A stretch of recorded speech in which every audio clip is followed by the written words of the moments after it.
Presented by Pallavi Yadav Films.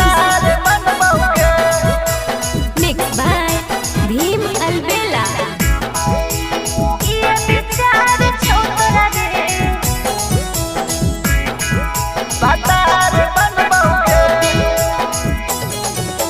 काहे करो ही पीछा किए विचार छोरा रे, काहे करो ही पीछा किए विचार छोरा रे, किए विचार छोरा रे। नया साल में गे छौड़ी नया भतार बनबोगे, नया साल में गे छौड़ी नया भतार बनबोगे। काहे करो ही पीछा किए विचार छोरा रे, काहे करो ही पीछा किए विचार छोरा रे, किए विचार छोरा रे। नया साल में गे छौड़ी नया भतार बनबोगे, नया साल में गे छौड़ी नया भतार बनबोगे। किए विचार छोरा रे, किए विचार छोरा रे। भतार बनबोगे।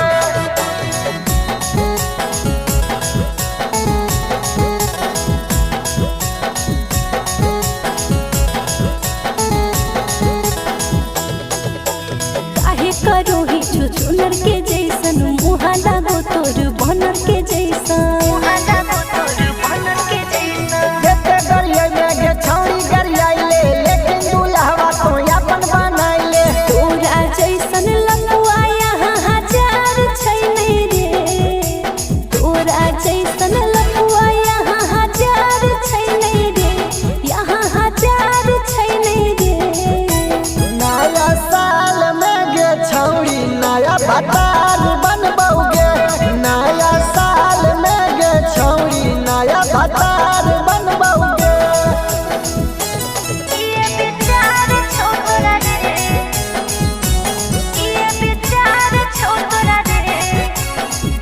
भतार बनबोगे।